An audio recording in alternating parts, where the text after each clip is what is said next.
റോമർക്ക് എഴുതിയ ലേഖനം അതിൻ്റെ 1-ാമത്തെ അധ്യായം.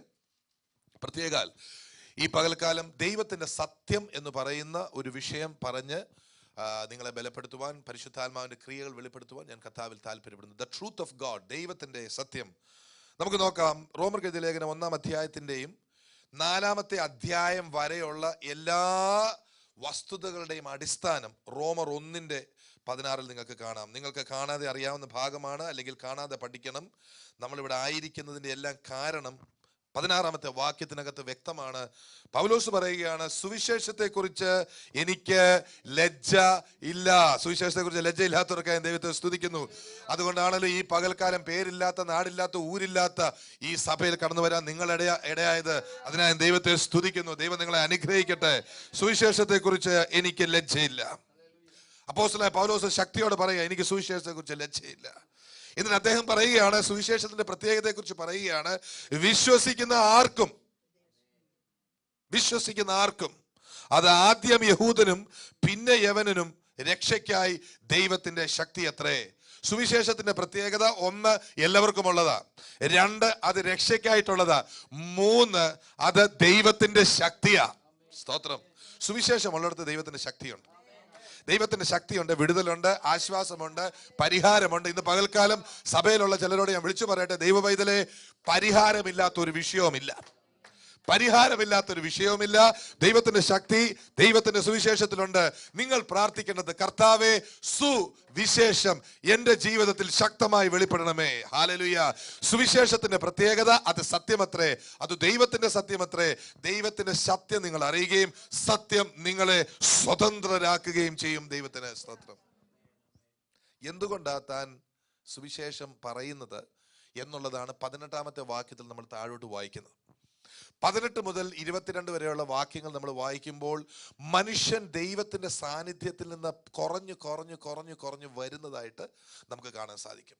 എന്തുകൊണ്ടാണ് മനുഷ്യൻ ദൈവ സാന്നിധ്യത്തിൽ നിന്ന് ഇടിഞ്ഞിടിഞ്ഞിടിഞ്ഞു പോയതെന്നുള്ളതിന്റെ ഒരു ലക്ഷണം നമുക്ക് 18-ാമത്തെ വാക്യത്തിൽ കാണാം. അതാണ് നമ്മുടെ ഇന്നത്തെ വിഷയത്തിന്റെ പ്രത്യേകതമായ ഒരു കാര്യം അറിയിക്കുന്ന ഭാഗം. 18-ാമത്തെ വാക്യത്തിൽ നോക്കിക്കേ.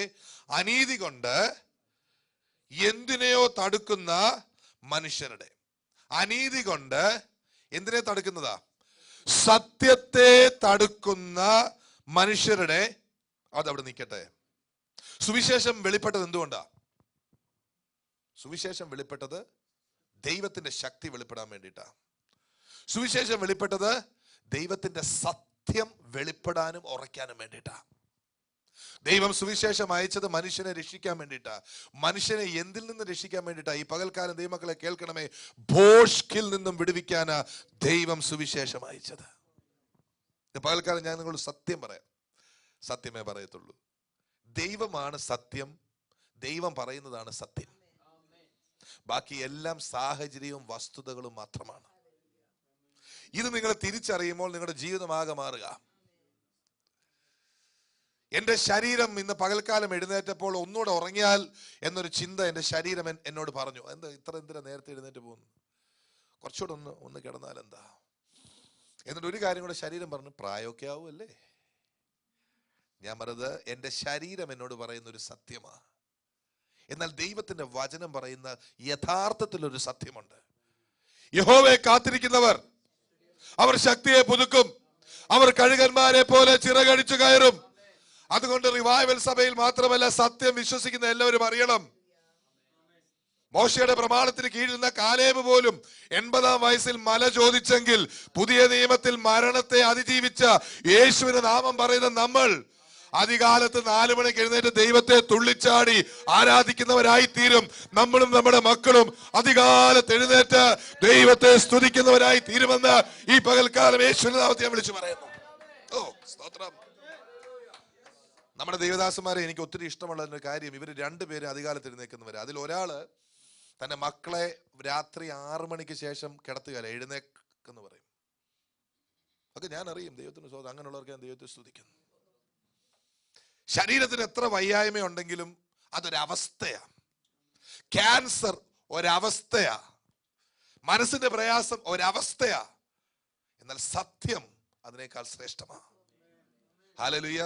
ഈ സത്യം, ദൈവത്തിന്റെ സത്യം, ദൈവത്തിന്റെ സ്വഭാവം, ദൈവത്തിന്റെ രീതികൾ, ദൈവത്തിന്റെ നീതി, പ്രിയപ്പെട്ടവരെ, ഇതിനൊന്നും മാറ്റമല്ല, ഇത് നിലനിൽക്കുന്നത് തന്നെയാ. ഈ സത്യം നമ്മിൽ വെളിപ്പെടുമ്പോൾ നാമും സ്വഭാവം കൊണ്ട് ദൈവത്തെ പോലെ ആയിത്തീരുന്നു. ചേർന്ന് ദൈവത്തെ സ്തുതിക്കാം. ഹല്ലേലൂയ.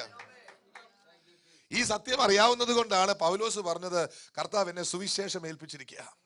സുവിശേഷം. നല്ല മലയാളം അറിയാവുന്നവർക്ക് ഞാൻ ദൈവത്തെ സ്തുതിക്കുന്നു. ഈ നല്ല മലയാളം എന്ന് പറയുമ്പോൾ ഒത്തിരി പേര് എൻ്റെ മനസ്സിൽ വരുമെങ്കിലും അമ്മുക്കുട്ടിയമ്മ എൻ്റെ മനസ്സിൽ എപ്പോഴും വരും. നല്ല മലയാളം പറയാൻ ഇഷ്ടമുള്ള ഒരാളാണ്, മലയാളത്തെ പ്രത്യേകം സ്നേഹിക്കുന്ന ഒരാളാണ്. അച്ഛനാണെങ്കിൽ ഇംഗ്ലീഷ് നല്ല പ്രാഗൽഭ്യമാണ്. ഇതെങ്ങനെ വന്നു എന്ന് ഞാൻ ചിന്തിക്കുന്ന സ്തോത്രം. ഹല്ലേലൂയ. സുവിശേഷം എന്ന് പറഞ്ഞാൽ നല്ല വിശേഷം. നല്ല വിശേഷം എന്ന് പറഞ്ഞാൽ ഒന്നുകൂടെ നിങ്ങൾ ചിന്തിച്ചാൽ, സ്വർഗത്തിലെ ദൈവം നമുക്ക് തന്നിരിക്കുന്ന വാർത്ത, സുവിശേഷം, ദൈവത്തിന്റെ സത്യം, അതാണ് നല്ല വാർത്ത, അതാ സത്യം. സുവിശേഷം പറയുന്നത് ഞാൻ നിന്നെ മാനിക്കുമെന്നാ. സുവിശേഷം പറയുന്നത് നിന്റെ രോഗങ്ങളെ എല്ലാം ഞാൻ എടുത്ത് കളഞ്ഞെന്നാ.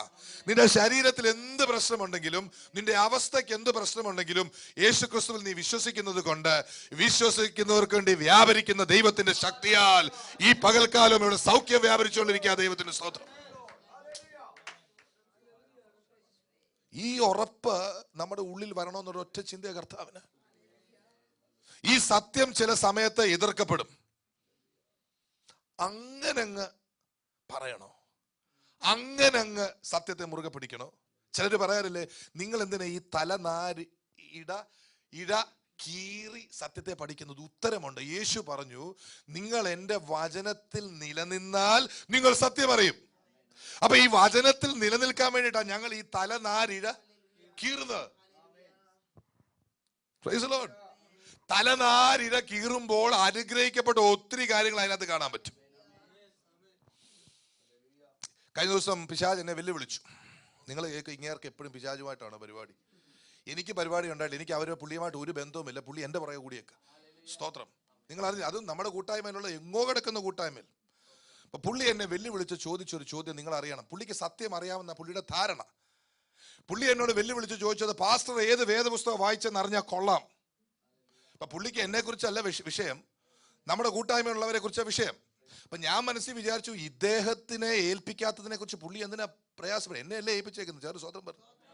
അപ്പൊ അദ്ദേഹം പറഞ്ഞ വിഷയമാണ്, അദ്ദേഹം വായിക്കുന്ന വേദപുസ്തക പ്രകാരം ഇങ്ങനെയൊക്കെ ആയിരിക്കണം, അങ്ങനെയൊന്നും അല്ലെങ്കിൽ ഇത് പാപമല്ലെന്ന് അദ്ദേഹം ചോദിച്ചു. ദൈവത്തിന്റെ വചനം വ്യക്തമായി പറയുന്നുണ്ട്, ക്ഷമിക്കപ്പെടാത്ത പാപം ഒന്നേ ഉള്ളൂ. ക്ഷമിക്കപ്പെടാത്ത പാപം ഒന്നേ ഉള്ളൂ. ഏതാ? പരിശുദ്ധാത്മാവിനെതിരായിട്ടുള്ളത് ക്ഷമിക്കത്തില്ല. ബാക്കി എല്ലാ പാപവും ക്ഷമിക്കുമെന്ന് അതിന്റെ അർത്ഥം. ഇനി ഒന്നും കൂടെ പറഞ്ഞാൽ, ഇത് നിങ്ങൾ നല്ല രീതിയിൽ എടുത്താൽ, മനുഷ്യപുത്രന് ലോകത്തിൽ പാപങ്ങളെ ക്ഷമിക്കാൻ അധികാരമുണ്ടെന്ന് നിങ്ങൾക്കറിയാം. ചോദ്യം, അപ്പോസ്തലന്മാർക്ക്, അപ്പോസ്തലിക ശുശ്രൂഷയുള്ളവർക്ക് പാപങ്ങളെ ക്ഷമിക്കാൻ അധികാരമുണ്ടോ ഇല്ലയോ നിങ്ങൾക്ക് വിധിക്കാം. യേശു വന്ന് തന്റെ ശിഷ്യന്മാരുടെ മേൽ പരിശുദ്ധാത്മാവിനെ ഊതി. അടുത്ത വചനം പറയുന്നത്, നിങ്ങൾ ആരുടെ പാപങ്ങൾ ക്ഷമിക്കുന്നു അത് ക്ഷമിക്കപ്പെട്ടിരിക്കും, ആരുടെ പാപങ്ങൾ നിങ്ങൾ നിലനിർത്തുന്നു അത് നിലനിൽക്കും. അങ്ങനെയാണെങ്കിൽ ഒരു സഭ കടന്നു വരുന്ന ദൈവമക്കളുടെ കഴിഞ്ഞകാല ജീവിതത്തിലെ എല്ലാ പാപങ്ങളും ക്ഷമിക്കാൻ ഒരു തീരുമാനമെടുത്താൽ, അവർക്ക് വേണ്ടി ഇടിവിൽ നിന്നാൽ, ആർക്ക് അവരുടെ പഴയ പാപങ്ങളെ കുത്തിപ്പൊക്കിക്കൊണ്ട് വരാൻ പറ്റും? ഇത് ദൈവത്തിന്റെ അധികാരത്തിന്റെ വാക്കാ. ഏറ്റെടുത്ത് ദൈവത്തെ സ്തോത്രം ചെയ്തോണം. ദൈവമക്കളെ, നിങ്ങൾക്കറിയാമോ എന്തുകൊണ്ടാണ് കൊച്ചു കൊച്ചു സഭകൾ ഉയർത്തെഴുന്നേൽക്കുന്നത്? നിങ്ങൾക്കറിയാമോ? പല സഭകളിലും സഭയുടെ കെട്ടുപാടിൽ നിൽക്കുന്നവരെ അംഗീകരിക്കുകയും സഭയുടെ താല്പര്യങ്ങൾക്ക് തക്കവണ്ണം നിന്നില്ലെങ്കിൽ പുറത്തു കളയുകയും ചെയ്യുന്ന ഒരു പ്രവണത പഴയ കാലം തൊട്ടേ ഉണ്ട്. ദൈവത്തിന് തൻ്റെ മക്കൾ എന്ന് പറഞ്ഞാൽ ജീവനാ. ഒരു പാസ്റ്ററുടെ കയ്യിലോ അല്ലെങ്കിൽ ഒരു ഏതെങ്കിലും ഒരു ശുശ്രൂഷകന്റെ വൈദികന്റെ കയ്യിൽ അങ്ങനെ അങ്ങ് കൊടുത്തേക്കല്ല. കർത്താവിന്റെ വിലയേറെ രക്തമാ ദൈവം മക്കൾക്ക് വേണ്ടി ഒരിക്കലും. ചോദിച്ചു സ്വതന്ത്രം പറയാം. മനുഷ്യരാകുമ്പം, മനുഷ്യരെന്ന് ഞാൻ പറയുന്നില്ല, അബദ്ധം പറ്റി, ഒരു തെറ്റ് പറ്റി, അറിവില്ലായ്മ, ദുരാത്മാവിന്റെ പ്രവർത്തനം ഒക്കെ കണ്ടേക്കാം. പക്ഷേ രക്തം കൊടുത്തത് യേശുവാ. ആ യേശുവിന് തന്നെ മക്കളെ കുറിച്ച് ഒരു ആഗ്രഹമുണ്ടേ. അബദ്ധങ്ങൾ പറ്റിപ്പോയി. ഒരുപക്ഷെ ലോകത്തിലുള്ളവരെ പോലല്ല, ചില അബദ്ധങ്ങളൊക്കെ പറ്റിപ്പോയി. എന്നേക്കുമായി നശിപ്പിച്ച് കളയുന്നവനല്ല ദൈവം. അങ്ങനെ ആയിരുന്നെങ്കിൽ സ്വന്തം പുത്രനെ ക്രൂശിൽ കൊടുക്കേണ്ട ആവശ്യമില്ലായിരുന്നു. ദൈവം സ്വന്തം പുത്രനെ ക്രൂശിൽ കൊടുത്തത് നശിപ്പിക്കാനല്ല, പിന്നെയോ ജീവൻ കൊടുക്കുവാൻ, സമൃദ്ധിയായി കൊടുക്കുവാൻ തന്നെയാ. ഈ സത്യം പ്രിയപ്പെട്ടവരെ ഇന്ന് പകൽക്കാലം നിങ്ങൾ കേട്ടത് കൊണ്ട് ഈ സത്യത്തിൽ നിങ്ങൾ വളർന്നു വരുവാൻ ഞാൻ കർത്താവിൽ താല്പര്യപ്പെടുന്നു. ചേർന്ന് ദൈവത്തെ സ്തുതിച്ചാട്ടെ. സ്തോത്രം. അപ്പൊ സുവിശേഷത്തിൽ വെളിപ്പെട്ട ആ സത്യം എന്തുകൊണ്ടാണ് ലോകത്തിലേക്ക് കൊടുത്തതെന്നുള്ളത് 18-ാമത്തെ വാക്യത്തെ നമ്മൾ വായിച്ചത്. അനീതി കൊണ്ട് സത്യത്തെ തടുക്കുന്നു. ഇംഗ്ലീഷിൽ ഹോൾഡ് എന്നുള്ള വാക്ക്, ഹോൾഡിങ് എന്ന് പറഞ്ഞാൽ സത്യത്തെ റിലീസ് ചെയ്യത്തില്ല, സത്യം സത്യമാണെന്ന് പറയത്തില്ല, സത്യത്തെ ഒതുക്കി വെച്ചിരിക്കുക. എന്താണ് ഈ സത്യം എന്നറിയുവാൻ 19-ാമത്തെ വാക്യവും 20-ാമത്തെ വാക്യവും നിങ്ങളൊന്ന് വായിക്കണം. നമുക്കിത് ക്രമമായിട്ട് നിങ്ങൾ എൻ്റെ കൂടെ ഉള്ളതിനായി ദൈവത്തെ സ്തുതിക്കുക. 19-ാമത്തെ വാക്യത്തിൽ പറഞ്ഞിരിക്കുന്നത് സത്യത്തെക്കുറിച്ച് 18-ാമത്തെ വാക്യത്തിൽ പറഞ്ഞു. 19 പറയുന്നത് ദൈവത്തെ കുറിച്ച് അറിയാകുന്നത് അവർക്ക് വെളിവായിരിക്കുന്നു. ഓക്കെ, ഇതാർക്ക് വേണ്ടിയിട്ടാ? ജനിച്ച എല്ലാ മനുഷ്യരുടെയും കാര്യമാണ് പറയുന്നത്. ദൈവത്തെക്കുറിച്ച് അറിയേണ്ടതൊക്കെ അവർക്ക് വെളിപ്പെട്ടിട്ടുണ്ട്. അതാ അപ്പോസ്തലൻ ഇവിടെ പറയുന്നത്. ദൈവം അവർക്കത് വെളിപ്പെടുത്തിയല്ലോ. രണ്ടാമത്, അവന്റെ നിത്യശക്തിയും ദിവ്യത്വവുമായി അവന്റെ അദർശ ലക്ഷണങ്ങൾ ലോക സൃഷ്ടി മുതൽ അവന്റെ പ്രവർത്തികളാൽ ബുദ്ധിക്ക് സ്തോത്രം തെളിവായി വെളിപ്പെട്ടു വരുന്നു. സ്തോത്രം. പിടികിട്ടുന്നുണ്ടോ? എല്ലാ മനുഷ്യരും ജനിച്ച നാൾ മുതൽ തന്നെ ദൈവം എന്താണെന്ന് അറിയാനുള്ളതെല്ലാം ദൈവം അവന് കൊടുത്തിട്ടുണ്ട്. പ്രകൃതിയ ദൈവത്തെക്കുറിച്ച് നമുക്ക് ചിലത് അറിയാൻ പറ്റും. നമ്മുടെ ശരീരത്തിന്റെ ഘടന കൊണ്ട് നമുക്ക് ദൈവത്തെ അറിയാൻ പറ്റും. കർത്താവ് എന്നെ തൃത്വം പഠിപ്പിച്ചത്. നിങ്ങൾ അങ്ങനെ പഠിക്കണ്ട, എന്നെ പഠിപ്പിച്ചതാണ്. ഇതൊരു ആധികാരികമായ ഡോക്ട്രിൻ അല്ല. എൻ്റെ അസ്തിത്വത്തിൽ നിന്നും എൻ്റെ ഉണ്മയിൽ നിന്നും തൃത്വത്തെക്കുറിച്ച് കർത്താവ് എന്നോട് പഠിച്ചിട്ടുണ്ട്. പിതൃപുത്രോ പരിശുദ്ധാത്മാവാൻ ത്രിയേക ദൈവമെന്ന 3 പേർ 1 എന്നുള്ള വിഷയത്തെക്കുറിച്ച് കർത്താവ് എന്നെ പഠിപ്പിച്ചിട്ടുണ്ട്. ആത്മദേഹി ശരീരം എങ്ങനെയാകുന്നു, ആ ഒരുമ എങ്ങനെയാകുന്നു, പിതൃപുത്ര പരിശുദ്ധാത്മാവാം ത്രിയേക ദൈവത്തിന്റെ സത്യത്തെക്കുറിച്ച് ദൈവം എനിക്ക് വെളിപ്പെടുത്തിയിട്ടുള്ളത്. നിങ്ങൾ അങ്ങനെ വെളിപ്പാട് എടുക്കണമെന്നില്ല. ഞാൻ എൻ്റെ അനുഭവം പറഞ്ഞു. ചേർന്ന് സ്വതന്ത്രം പറഞ്ഞാൽ ഭാര്യയും ഭർത്താവും തമ്മിലുള്ള ബന്ധത്തിന്റെ തീവ്രമായിട്ടുള്ള വിഷയങ്ങൾ എന്ത്? ലോകം കേവലം ഫിസിക്കൽ റിലേഷൻഷിപ്പിനെ മാത്രമേ സ്നേഹമെന്ന് പറയുന്നുള്ളൂ. ശാരീരിക ബന്ധത്തെക്കുറിച്ച് മാത്രമേ. ദൈവമക്കളെ, നിങ്ങൾക്കറിയാം, രക്ഷിക്കപ്പെട്ട നിങ്ങൾക്കറിയാം, ഭാര്യ ഭർത്തൃ ബന്ധമെന്ന് പറഞ്ഞാൽ ഈ ലോകത്തിൽ ഏറ്റവും ഭാവനമായ ബന്ധമത്രേ. ഭാര്യ ഭർത്തൃ ബന്ധത്തിൽ യേശുവിന് തൻ്റെ മണവാട്ടി സഭയോടുള്ള സ്നേഹത്തെക്കുറിച്ച് നിങ്ങൾക്ക് അറിയാൻ സാധിക്കും. ഞാൻ പറഞ്ഞതിന്റെ താല്പര്യം, ദൈവത്തെക്കുറിച്ച് അറിയാവുന്നതെല്ലാം നമ്മൾക്ക് മനസ്സിലാകുവാൻ തക്കവണ്ണം ദൈവം നമ്മുടെ മനസ്സിലും നമ്മുടെ ചിന്തയിലും നമ്മുടെ വികാരങ്ങളിലും നമ്മുടെ ശരീരത്തിലും എല്ലാം ആയിട്ടുണ്ട്. ചേർന്ന് സ്വതന്ത്രം പറഞ്ഞാൽ ഹല്ലേലൂയ. എന്നാൽ ഈ സത്യം കൊണ്ട് ദൈവത്തെ അറിയുകയും ദൈവത്തെ സ്തുതിക്കുകയും സ്തോത്രം ചെയ്യുന്നതിന് പകരം അവരവർക്ക് തോന്നിയത് ചെയ്യുകയും തോന്നിയത് പ്രവർത്തിക്കുകയും ചെയ്തപ്പോൾ എന്ത് സംഭവിച്ചു? സത്യം അവിടെ ചുരുങ്ങിപ്പോയി. സത്യം ചുരുങ്ങിപ്പോയപ്പോഴാണ് നിങ്ങൾ 20, 21, 22 വാക്യങ്ങളിൽ നിങ്ങൾ താഴോട്ട് വായിക്കുന്ന വിഷയങ്ങൾ ജാതികളുടെ മേൽ വരാൻ തുടങ്ങിയത്. നിങ്ങൾക്കറിയാം, സ്ത്രീയോടും പുരുഷനോടും അവലക്ഷണമായതൊക്കെ പ്രവർത്തിച്ചു. എന്തുകൊണ്ടാണ് പ്രവർത്തിച്ചത്? എന്തുകൊണ്ടാണ് അങ്ങനെ ആയിപ്പോയത്? സത്യം അറിഞ്ഞിട്ടും അവർ സത്യത്തിനെതിരെ മുഖം മറച്ചു എന്നുള്ളതാ അവർക്ക് പറ്റിയ അബദ്ധം. ഞാൻ കഴിഞ്ഞ ദിവസം ഒരു സംഭവം കണ്ടു. ഒരു ശക്തനായ ഒരു ചെറുപ്പക്കാരനെ ദൈവം സുവിശേഷ വേലയ്ക്ക് വേണ്ടി ഒരുക്കിക്കൊണ്ടിരിക്കുന്നു. നിങ്ങൾക്കൊക്കെ അറിയാവുന്ന ചെറുപ്പക്കാരൻ. അദ്ദേഹം ഒരു യൂട്യൂബിൽ അദ്ദേഹത്തെ തനിച്ചിരുത്തി അനേകർ അദ്ദേഹത്തിനെതിരായിട്ട് ചില ചോദ്യങ്ങൾ, അദ്ദേഹം പഠിപ്പിക്കുന്ന ഉപദേശത്തിനെതിരായി ചില ചോദ്യങ്ങൾ ചോദിച്ചു. ഇദ്ദേഹം ഈ ചെറുപ്പക്കാരൻ പറയുന്ന പല സത്യങ്ങളും സത്യമാണെന്ന് ഇവർക്കൊക്കെ അറിയാം. പക്ഷെ ഏതെങ്കിലും ഒരു സഭയുടെ ലേബലോ അല്ലെ ഏതെങ്കിലും ഒരു പ്രത്യേക താല്പര്യം കൊണ്ടോ ഈ ചെറുപ്പക്കാരനെ ഇങ്ങനെ കാര്യമില്ലാതെ എതിർത്ത് പറയുന്ന ഒരു ഇത് ഞാൻ കണ്ടായിരുന്നു. എന്നാൽ നിങ്ങൾ അറിയണം, ഈ സംഭവം നടന്നിട്ട് 1 വർഷമായി കാണും. എന്നാൽ നിങ്ങൾ അറിയണം, നിങ്ങൾക്ക് അറിഞ്ഞുകൂടാ, നിങ്ങളറിയാൻ വഴിയിൽ എനിക്കറിയാം, ഇവരിൽ പലരും പിന്നീട് വലിയ പ്രശ്നങ്ങളിൽ ചെന്ന് വീഴുന്നതായിട്ട് ഞാൻ അറിഞ്ഞു. ഞാൻ ചിന്തിച്ചു, ദൈവത്തിന്റെ സത്യം നമ്മൾക്ക് സൗകര്യമുള്ള രീതിയിൽ അവതരിപ്പിക്കപ്പെട്ടില്ല എന്നുള്ളത് കൊണ്ട് സത്യമല്ലാതിരിക്കുന്നില്ല. അകത്ത് സത്യമുണ്ടെങ്കിൽ, അകത്ത് ക്രിസ്തു ഉണ്ടെങ്കിൽ, ആര് വചനം പറഞ്ഞാലും അത് സത്യമാണ് നമുക്ക് തിരിച്ചറിയാൻ സാധിക്കും. ഞാൻ അനുഗ്രഹിക്കപ്പെട്ട സഭയുടെ ഒരു കാര്യം പറയട്ടെ. കണ്ടതും കേട്ടതും മാത്രമല്ല ദൈവത്തിന്റെ സത്യം. സത്യം ഇനിയും ഒത്തിരി വെളിപ്പെടാനുണ്ട്. ഒരുപാട് യേശുവിനെ കുറിച്ചുള്ള സത്യങ്ങൾ ഇനിയും നമ്മൾ അറിയേണ്ടതുണ്ട്. നിങ്ങളോ ഞാനോ ഒരിക്കലും ഒരു സഭയുടെ ലേബലിൽ ഒതുങ്ങിപ്പോകാനുള്ളവരല്ല. ദൈവരാജ്യത്തിന്റെ ലേബൽ നമ്മുടെ അകത്തും പുറത്തും വരേണ്ടവരാണ്. അതിന് ദൈവത്തിന്റെ സത്യം നമുക്ക് കൂടുതൽ വെളിപ്പെട്ടേ പറ്റൂ. സമയം കഴിഞ്ഞു. ഒന്ന് തുടങ്ങിയതേ ഉള്ളൂ, കത്തി തുടങ്ങിയതേ ഉള്ളൂ. എന്ത് ചെയ്യാം? ഹല്ലേലൂയ, സ്തോത്രം. ദൈവത്തിന്റെ വചനം ഇങ്ങനെ പറയുന്നു, കർത്താവിന്റെ ദാസന്മാർ എന്നെ സഹായിക്കണം. ആ വചനം കൂടെ പറഞ്ഞ് നമുക്ക് നിർത്താം. അടുത്ത സെഷനിലേക്ക് നമുക്ക് പോകാം.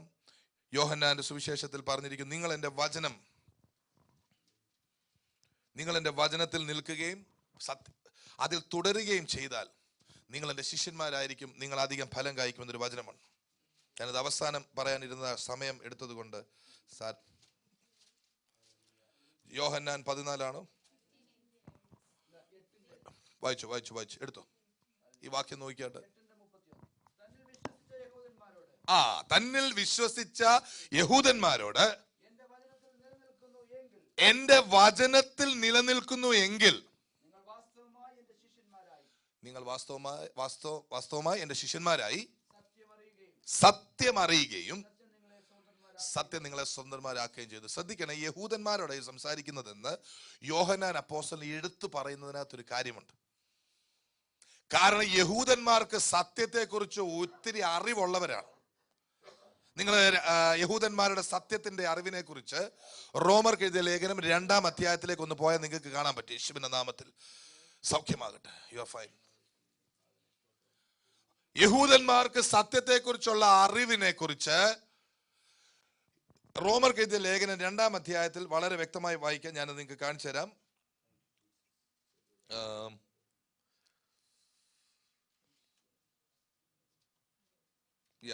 20-ാമത്തെ വാക്യം വായിച്ചേ. 20-ാമത്തെ വാക്യം മാത്രം, റോമർ 2:20.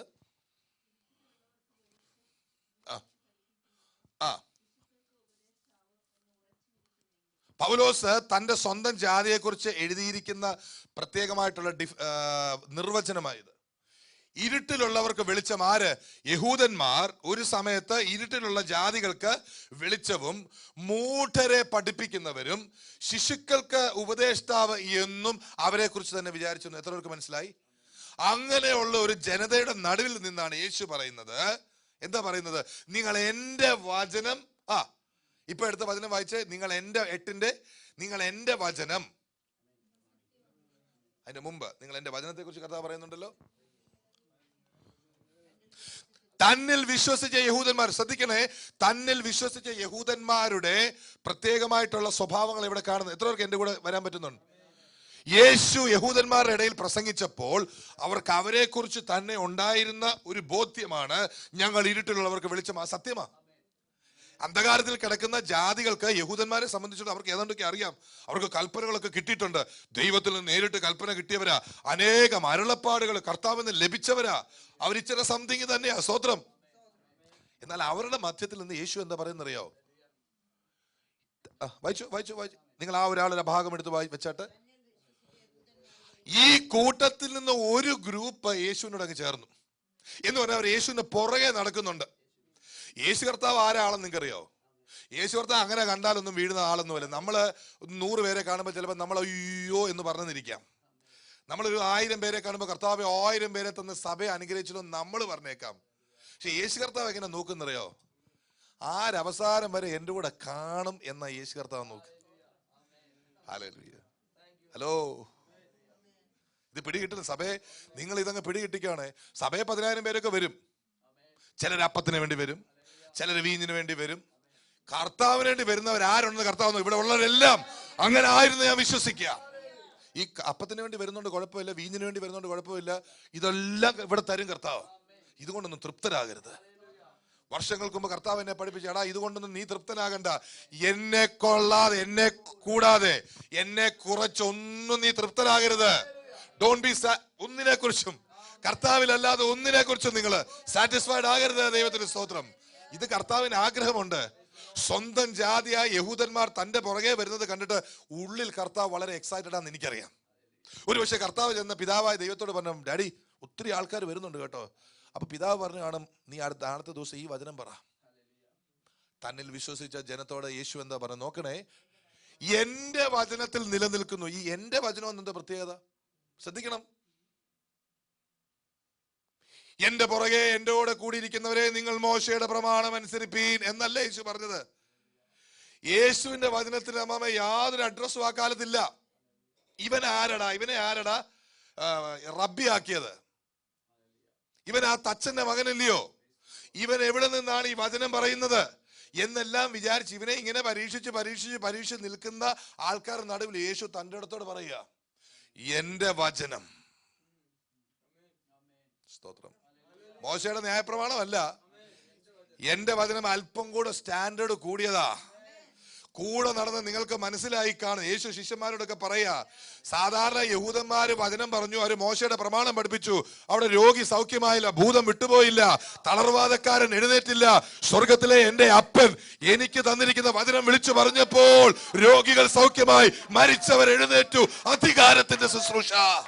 ഓ സഭയെ ഏറ്റെടുത്താട്ടെ. ഇത് അധികാരത്തിന്റെ ശുശ്രൂഷ ഈ പകൽക്കാലം ദൈവം നിങ്ങൾക്ക് കൈമാറിക്കൊണ്ടിരിക്കുക. സ്തോത്രം. ഓ, എന്നെ കേൾക്കുന്ന ദൈവമക്കളെ, നിങ്ങൾക്ക് അധികാരത്തിന്റെ ശുശ്രൂഷയാണ് വേണ്ടത്. ചുമ്മാതെ വചനം വേണ്ട കർത്താവിന്. അത് മോശയുടെ ന്യായപ്രമാണമല്ലേ? നിങ്ങൾ വാ തുറന്ന് 2 വാക്ക് പറഞ്ഞാൽ തീയിറക്കാൻ വിശ്വസ്തനാണ് നമ്മുടെ കർത്താവ്. സ്തോത്രം. യെസ്. അതിന് പ്രത്യേകിച്ച് ആരുടെ അംഗീകാരമൊന്നും നമുക്ക് വേണ്ട. സ്വർഗത്തിലെ ദൈവത്തിന്റെ അംഗീകാരം ഉണ്ടെങ്കിൽ ക്രൂശിന്റെ വചനം വെളിപ്പെടും. 10 പേര് രക്ഷയിലേക്ക് വരും, അവർ സ്വർഗത്തിൽ വരും. സ്തോത്രം. യേശു പറഞ്ഞത് എന്റെ വചനത്തിൽ. എന്റെ വചനം, വ്യത്യാസം മനസ്സിലായോ? എന്റെ വചനത്തിന്റെ ഇനി ഒത്തിരി കാര്യങ്ങളുണ്ട്. ഒറ്റ കാര്യം കാണിച്ചു അടുത്ത ഭാഗത്തേക്ക് പോകാം. എന്റെ വചനത്തിൽ എന്റെ വചനം നിങ്ങൾ വായിച്ചേ. അപ്പോസ്തല പ്രവൃത്തികൾ 2-ാം അധ്യായത്തിൽ എടുത്തു പറയുന്ന ഒരു ഭാഗമുണ്ട്. അവർ കൂട്ടായ്മ ആചരിച്ചും അപ്പം നുറുക്കിയും. ഒരു കാര്യം കൂടെ ഉണ്ട്.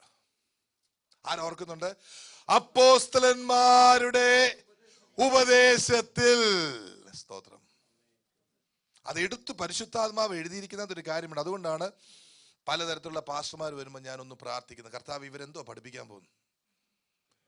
ഇവർ ജനത്തെ ഒതുക്കാൻ വരികയാണോ വളർത്താൻ വരികയാണോ? കൃപയാൽ ഇവിടെ വന്നിരിക്കുന്നവരെല്ലാം ജനത്തെ വളർത്തുന്നവരാ. സ്തോത്രം.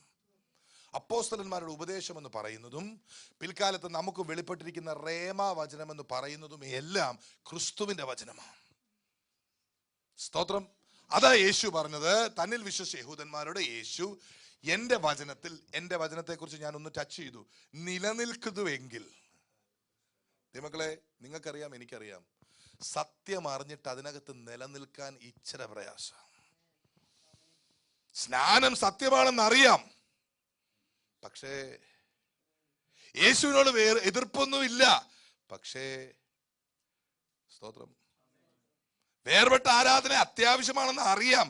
പക്ഷേ ആ പക്ഷയിലൂടെ ചിലതൊക്കെ ഒഴുകി പോകാതിരിക്കാൻ ദൈവമക്കൾ ഓർത്ത് പ്രാർത്ഥിച്ചു. എനിക്കറിയാം, യേശുവിനെ സ്നേഹിക്കുന്ന ഒരുപാട് പേര് ഫിലഡൽഫിയയിലുണ്ട്. They are really in love with Jesus. യേശുവിന് വേണ്ടി ജീവൻ കൊടുക്കുന്നവരാണെന്ന് എനിക്കറിയാം. പക്ഷേ സത്യത്തിന്റെ കൂടെ, യേശുവിന്റെ സത്യം നമുക്ക് വെളിപ്പെട്ടാൽ ആ സത്യത്തിന്റെ കൂടെ തന്നെ നമ്മൾ നിൽക്കണം. നിലനിൽക്കുന്നുവെങ്കിൽ ഞാൻ ഇച്ചിരി വിശാലമായി ചിന്തിക്കുക കേട്ടോ. അങ്ങനെ എടുക്കാവേ. ഞാൻ രക്ഷിക്കപ്പെട്ടതാ, എനിക്ക് കർത്താവുമായിട്ട് സ്നേഹമുണ്ട്, എനിക്ക് അങ്ങനെയുള്ളവരുമായിട്ടൊന്നും ബന്ധമൊന്നും ഇല്ല എന്ന് നിങ്ങൾ പറയുന്നെങ്കിൽ അതിന്റെ അർത്ഥം നിങ്ങൾ ക്രിസ്തുവിനോടൊപ്പം ഭർത്താവിനുള്ള ഭാര്യയ്ക്കോടുള്ളതാ. സ്തോത്രം. പരസ്യമായി ക്രിസ്തുവിന് വേണ്ടി ഒന്ന് എഴുന്നേറ്റ് നിൽക്കുക എന്ന് പറയുന്നതിനകത്ത് അല്പം നിന്ന ഈ ലോകത്തിലുണ്ട്. അതെല്ലാ തലമുറയിലുണ്ട്. പക്ഷെ നിങ്ങളോട് ഞാൻ പറയട്ടെ, അതൊരു സുഖകരമായ ഒരു നിന്നയാണ്. ആ കർത്താവ് വരുമ്പോൾ ആ നിന്ന അങ്ങ് മാറും. കർത്താവിന്റെ വരവെങ്കിൽ ആ നിന്നയൊന്ന് മാറും. മനസ്സിലാവുന്നുണ്ടോ? അപ്പൊ രഹസ്യത്തിൽ ഇരുന്ന് കർത്താവിനെ സ്നേഹിക്കുന്നുണ്ട്, മാനിക്കുന്നുണ്ട്. കർത്താവ് ദൈവദാസന്മാർക്ക് കൈ അയച്ച് പണം കൊടുക്കുന്നുണ്ട്.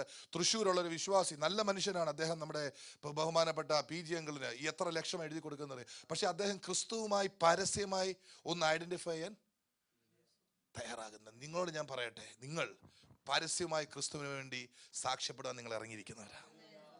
എന്റെ വചനത്തിൽ നിലനിൽക്കുന്നുവെങ്കിൽ, ഞാൻ തന്ന സത്യത്തിൽ നിങ്ങൾ നിലനിൽക്കുന്നുവെങ്കിൽ, നിങ്ങളെ ഒക്കെ പോലെ തന്നെ ഞാനും ഒരു നല്ല കുടുംബത്തിൽ ജനിച്ചവനാ. ഒത്തിരി പാരമ്പര്യങ്ങൾ പറയാനുണ്ട്. ക്രിസ്തു ദൈവരാജ്യത്തിൽ തന്നെ ഒത്തിരി അവകാശങ്ങൾ പറയാനുണ്ട്.